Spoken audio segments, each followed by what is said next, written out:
Սիրելի եկեղեցի, այսօր մենք կարևոր առանցքային հարցի շուրջ միասին պիտի խորհենք եւ պիտի մտածենք Աստծո կենդանի խոսքի շուրջ։ Ուրեմն Աստծո խոսքի պատգամի վերնագիրն է ձեռքս դեպի քեզ։ Խոսելու ենք մեկ կարևոր հատվածից, խոսելու ենք մեկ կարևոր պատգամից, որ յուրաքանչյուրս մեր կյանքի մեջ առնչվում ենք։ Մատթեոս ավետարան 5-րդ գլուխ 21-ից 24 համարներն է ընդհանուր հատվածը եւ որպես նախաբան մենք տեսնում ենք սիրելիներ մեր կյանքի մեջ, մեր շրջապատող իրականության մեջ եւ նաեւ շատ հաճախ լուրերով տեսնում ենք թե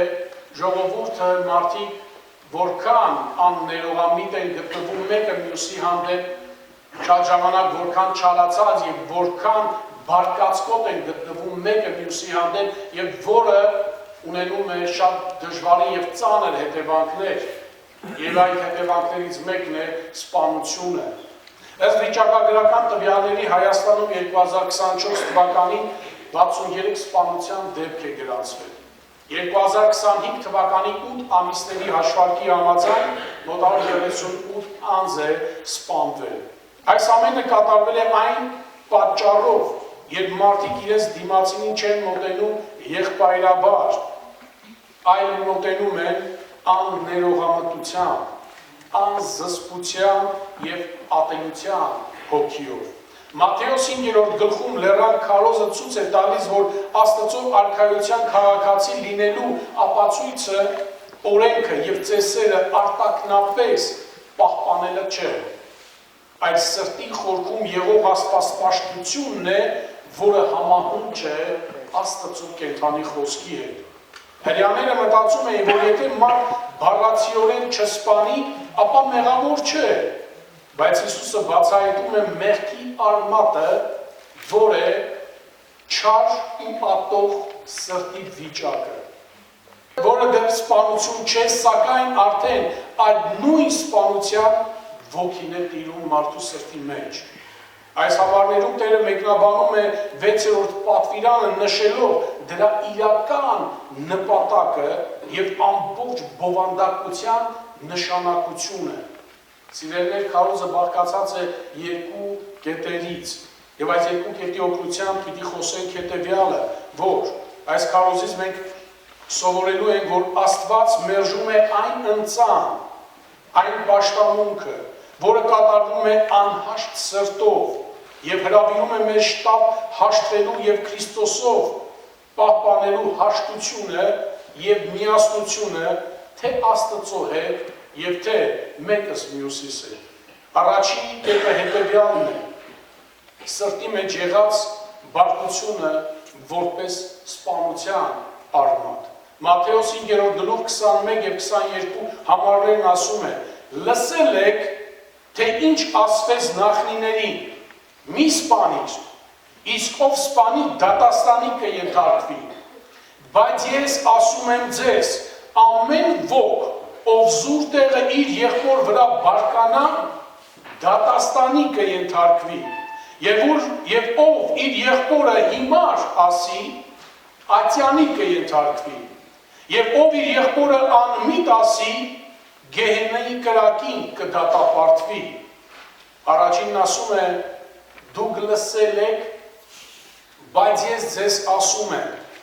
Տեր Հիսուս ասելով դուք լսել եք, նա դրանով մատացույց է անում օրենքը, որ ձեր հայրերից սկսած ռաբիները ձեզ սովորեցրել են Աստծո օրենքը, որում գրված է. մի սպանիր։ Տեր Հիսուսը չփոխեց օրենքի խոսքերը, փոխարենը նա ուղղեց իրեն լսողների միտքը դեպի Աստծո խոսքի ճիշտ ընկալումը։ Հրեաները 6-րդ պատվիրանը մեկնում էին որպես զուտ արտաքին ֆիզիկական գործողության արգելք եւ ոչ մի սահմանափակում չէին դնում մարդու ներքին չար մտքի եւ ցանկությունների վրա, որոնք առաջացնում են թշնամանք, ատելություն, պայքար եւ որից հետո այն կարող էր վերածվել նաեւ սպանության։ Սա հրեա ուսուցիչների հիմնարար սխալն էր, ովքեր կարծում էին, որ Աստծո օրենքը արգելում է միայն մեղսալից արարքը, բայց ոչ մեղսալից միտքը, Աստծո խոսքն ասում է, մի սպանիր, 6-րդ պատվիրանը արգելում է սպանությունը, թե սեփական անձի, թե ուրիշի, թե ուղղակի կամ անուղղակի սպանությունը, ինչպես նաև այն ամենը, ինչը նպաստում է, դրդում է սպանությանը, ինչպես նաև այն ամենը, ինչը նպաստում է այդ սպանությանը, Աստվածաշունչը արգելում է ոչ միայն սպանությունը, այլ նաև նրա արմատը, ատելությունը և աններողամտությունը։ Աստծո խոսքն ասում է, որ ամեն ոք, ով զուր տեղը իր եղբոր վրա բարկանա, դատաստանի կենթարկվի։ Անիմաստ, զուտ բարկությունը այն է, երբ չկա որևէ լուրջ էական պատճառ, որի հիման վրա կարելի է բարկանալ։ Կամ դեպքեր, երբ զայրույթը արդարացի է, բայց այն կարող է դառնալ մեղք, երբ մենք զայրանում ենք առանց պատճառի և առանց սիրո և ողորմության հիմքի վրա, երբ զայրույթը բարի նպատակ չունի, այլ արտահայտվում է միայն այն նպատակով, որպեսզի ցույց տա իր ուժը, իր հպարտության դիրքը ու վրեժխնդրությունը, ապա այն մեղք է, որը տանում է դեպի սպանության։ Որքան իրավիճակներ եղան մեր երկրի մեջ, և նաև այս վերջերս են տեսան, որ օրը ցերեկով մեկը մյուսին սպանեց։ Ինչու դա տեղի ունեցավ։ Այո, անշուշտ դրա երևույթային պատճառները մենք չգիտենք, այսինքն գոնե մենք այստեղ վստահաբար չգիտենք, թե ինչ կատարվեց, բայց իրականությունը կար, որ մեկը մյուսի դեմ իր ձեռքը բարձրացրեց։ Ինչ կլիներ, եթե իրենցից որևէ մեկը զսպեր իր էմոցիաները, իր չար ցանկությունները, զսպեր և վրեժխնդրություն չաներ, կամ չարությամբ և ատելությամբ չարձագանքեր։ Մինչդեռ մեր բարկությունը պետք է հանգեցնի մեղավոր մարդու մեղքից և սխալից հետ քաշվելու համար։ Այն ուղղված պիտի լինի մեղքի դեմ և ոչ թե մեղավորի դեմ։ Հիշենք մենք օրինակ, Կայենը նախքան իր եղբորը սպանելը նա արդեն բարկացած էր նրա դեմ։ Ծննդոց 4:6-9 համարներն ասում է. Տերը Կայենին ասեց. ինչու ես բարկացել և ինչու ես երեսդ կախել։ Այո, սա հարց է։ Ոչ միայն որ հնչեց հազարավոր տարիներ առաջ, այլ նաև սա հարց է, որ հնչում է հիմա։ Հնչում է բոլոր նրանց համար, ովքեր որ բարկացած են։ Աստված ասում է, ինչու ես բարկացել։ Սա հարց չէ, որով Աստված ցանկանում է, որ ինքը տեղեկանա, թե ինչու է տվյալ անձը բարկացել։ Այլ սա հարց է, որ տվյալ բարկացած անձը ինքը հասկանա, թե որն է իր բարկության հիմքը, իր ջղայնանալու իր բարկության հիմքը, ինչու ես բարկացել, որն է պատճառը քո բարկության, որն է քո բարկության արմատը, և ամեն մի բարկացած անձ այս հարցին պիտի պատասխանի։ Ամեն մեկը Աստծո առջև պիտի պատասխանի, իսկ ինչու են բարկացել։ Եվ ասում է, ինչու ես երեսդ կախել։ Չէ որ եթե բարին անես, երեսդ կբարձրանա, բայց եթե բարին չանես, մեղքը դռանդ մոտ պառկած է։ Եվ Աստված զգուշացնում է բոլոր նրանց, ովքեր որ բարկացած սիրտ ունեն, բարկացկոտ և կռվարար սիրտ ունեն։ Մեղքը դռանդ մոտ պառկած է, սա զգուշացում է տալիս յուրաքանչյուրիս, որ սա ունենալու է հետևանք։ Նա քեզ է ցանկանում, մեղքը քեզ է ցանկանում, նա ուզում է իշխել քո վրա, իշխել քո զգացմունքների վրա, իշխել քո մտքի վրա, իշխել քո գործողությունների վրա, և Աստված ասում է, բայց դու իշխիր նրա վրա։ Սա ասելով ի նկատի ունի հետևյալը, որ դու ունես իշխանություն, դու ունես ուժ, ունես Աստծո շնորհք, ինքդ քեզ կառավարելու, քո էմոցիաները կառավարելու, ինքդ քեզ զսպելու քո քայլերը, քո խոսքերը, քո վերաբերմունքը վերանայելու, Դու ունես այդ իշխանությունը։ Եվ շարունակության մեջ ասում է, Կայենը խոսեց իր եղբոր Աբելի հետ եւ երբ նրանք դաշնում էին, Կայենը հարձակվեց իր եղբոր Աբելի վրա եւ սպանեց նրան։ Եվ Տերն ասեց Կայենին. Ուր է քո եղբայր Աբելը։ Ինչ եք մտածում, Աստված չգիտեր, թե ուր է եղբայր Աբելը։ Աստված գիտեր, բայց պարզապես Աստված ասելով ուր է քո եղբայր Աբելը, երկու կարևոր բան է նշում այստեղ։ Առաջինը, որ նա քո եղբայրն է։ Նա քո եղբայրն է։ Եվ երկրորդ բանը, ուր է քո եղբայրը։ Արդյոք դու գիտես նրա տեղը։ Ուր է քո եղբայրը։ Ֆիզիկապես, հոգեպես որտեղ է նա գտնվում։ Դու հետաքրքրված ես քո եղբորով։ Եվ ասում է նա պատասխանեց. չգիտեմ, միթե ես եղբորս պահապանն եմ։ Եվ ուզում եմ հարցնել, իսկ միթե եղբորդ պահապանը չես։ Աստված երբ որ ասեց ուր է քո եղբայր Աբելը, այո հենց սա է նկատի ուներ, որ նա քո եղբայրն է և դու քո եղբոր պահապանն ես, դու քո քրոջ պահապանն ես, դու մեկն ես, որ խնամ պիտի տանես, հոգ պիտի տանես քո եղբոր և քրոջ հանդեպ, և ուր է քո եղբայրը, և ուր է քո քույրը,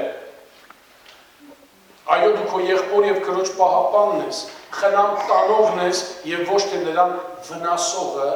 կամ նրան սպանողը։ Ասնելով վիրավորական խոսքին, ասում է, ով իր եղբորը հիմար ասի, ատյանի ենթակա կլինի։ Հիմար ասում է, երբ ուզում է դիմացինին նսեմացնել, ցածրացնել և ցույց տալ նրա տկեր և ցածր դիրքը։ Հիմար բառը ծնվում է ատելությունից և այն մարդուն կկանգնեցնի դատական խորհրդի, այսինքն ատյանի առջև։ Այն մարդուն կկանգնեցնի նաև եկեղեցու խորհրդի առջև։ Երբ որ երկու անձիկ վիճեն և մեկը մյուսին վիրավորեն, դրա հիմքի վրա եկեղեցու հոգաբարձությունը կհրավիրի ասելով արի պատասխանիր, ինչու ես ատելությամբ կամ չարությամբ կամ վիրավորական խոսքեր արտահայտել եղբորդ կամ քրոջդ հանդեպ, արի և պիտի պատասխան տաս։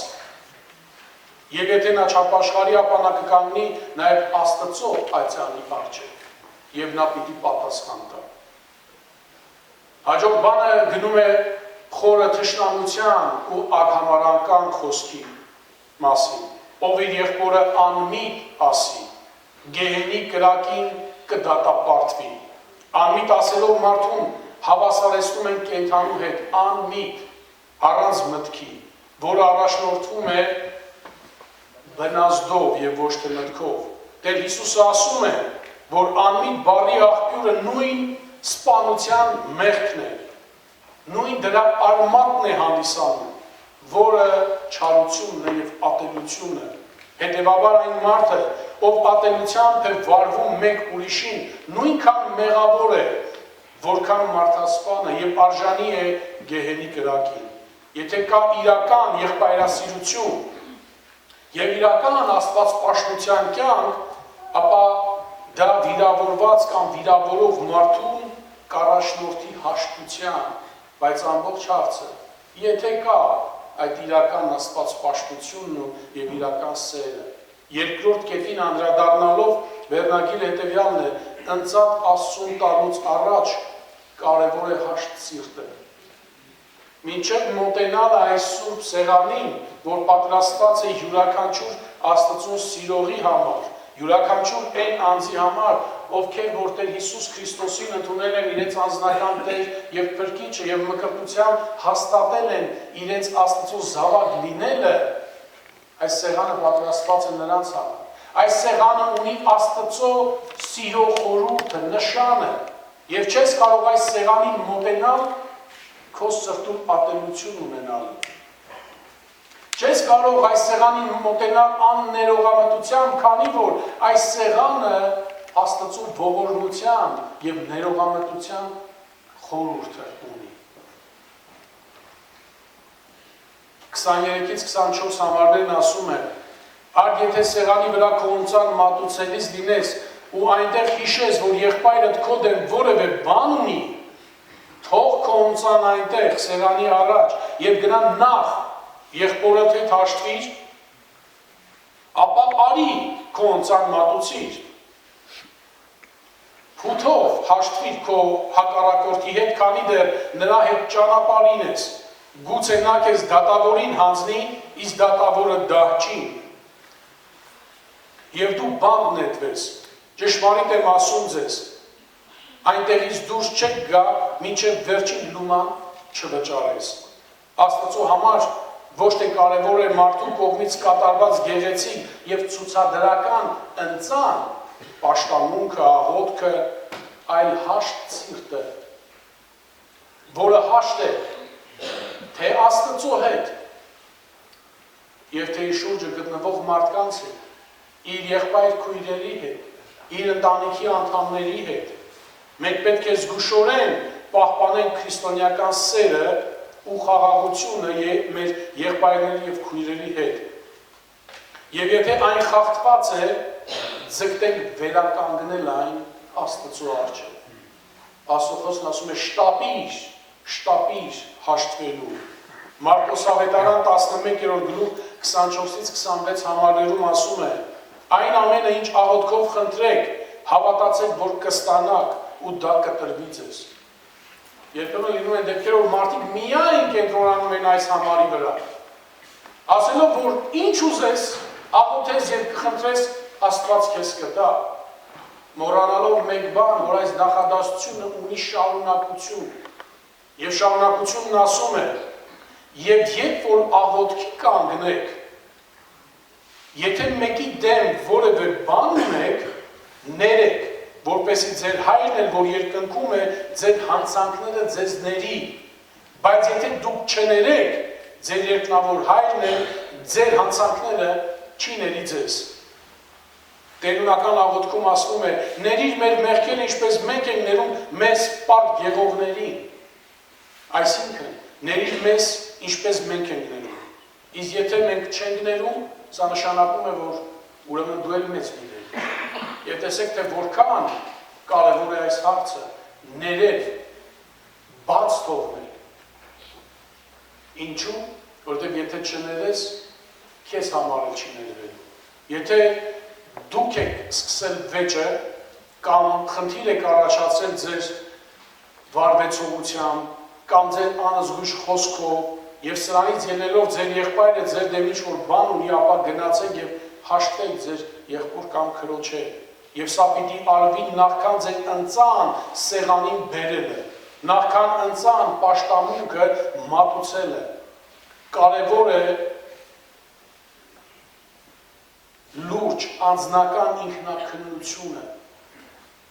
անձնական ինքնակնությամբ Աստծո առջև գալը եւ քննելը ասելով Տեր,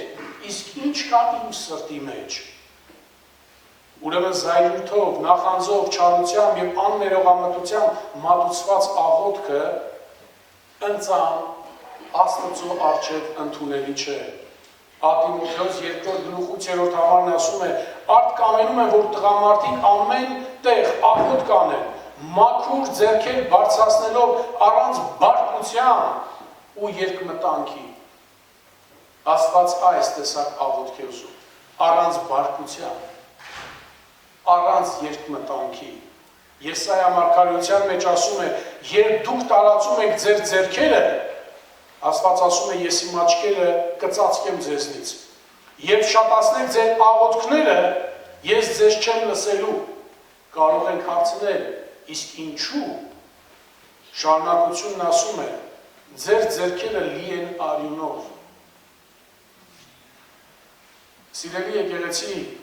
եւ բոլոր նրանք, ովքեր որ մեզ հետևում են առցանց, ուզում եմ հարցնել, իսկ ձեր ձեռքերը ինչով են լցված։ Ատելությամբ,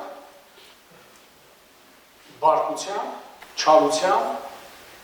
թե սիրով եւ ողորմությունով։ Աստծո խոսքն ասում է թող քո ընծան գնա հաշտվիր, ապա արի քոնցան մատուցիր։ Եփեսացիս 4:26 համարը, եթե բարկանակ մի մեղանչեք, թող արեգակը ձեր բարկության վրա մայր չմտնի, շտապի հաշտվելու, այսինքն։ Մենք այս համարը կարող ենք հասկանալ երկու կարևոր կերպերով։ Առաջինը, այս արտահայտությունը նշանակում է մի քնեք բարկացած, ձեր սրտում մի պահեք վիրավորանքը մինչև հաջորդ օրը, այլ արագ լուծում գտեք ներելու կամ ներողություն խնդրելու համար։ Երկար պահված բարկությունը մարդու սրտում դառնում է դառնություն, ատելություն, տանում է դեպի հարաբերությունների խզման և այն դառնում է մեղքի համար բացված միտուր։ Եվ երկրորդը, իշխիր քո բարկությանդ վրա։ Քեզ զսպիր և պահիր հավասարակշիռ,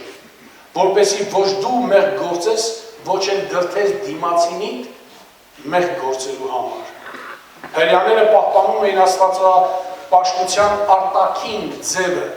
սակայն իրենց սիրտը լցված էր ատելությամբ և տարբեր մեղքերով։ Աստված տեսնում է ոչ միայն մեր արտաքին երևացող կյանքը, այլ մեր սրտի խորքերում եղող իրականությունը գիտի Աստված։ Տեր Հիսուս այս մասով հանդիմանում է փարիսեցիներին նրանց կեղծավորության համար ասելով. «Վայ ձեզ, կեղծավորներ, դպիների և փարիսեցիների, որ մաքրում եք բաժակի ու ափսեի դրսի կողմը, բայց ներսից լի են հափշտակությամբ ու անժուշկալությամբ»։ Ժուշկալությունը սրա հոմանիշներից մեկը զսպվածություն բառն է նաև։ Չարությամբ եք լցված ու դուք անզուսպ եք ձեր գործողությունների մեջ և ձեր վերաբերմունքի և խոսքերի մեջ։ Դուք կեղծավոր եք այնքանով, որ միայն դրսի կողմից ցույց եք տալիս, թե որքան աստվածապաշտ եք, բայց ձեր ներքին կյանքը ավետարանի էության հետ չի համապատասխանում։ Եվ դրա համար ասում է, որ դուք կեղծավոր եք։ Այո, դուք ֆիզիկապես հնարավոր է մարդ չեք սպանում, բայց ձեր ներսը ատելությամբ լի է։ Սաղմոս 55:21 համարը ասում է. նրա բերանը յուղից ավելի փափուկ է, բայց կռիվ կա նրա սրտում։ Եվ կրկին հարց բոլորիս։ Իսկ ինչ կա այսօր մեր շուրթերին և ինչ կա մեր սրտում։ Սաղմոսեջբուն ասում է, որ ձեր բերանը յուղից ավելի փափուկ է, գեղեցիկ բառեր եք խոսում, հաճելի բառեր եք խոսում, բայց ձեր սրտերի մեջ կռիվ կա։ Եվ դրա համար հարցնում եմ, ինչ կա մեր շուրթերին և ինչ կա մեր սրտին, արդյոք սրանք համապատասխանում են իրար։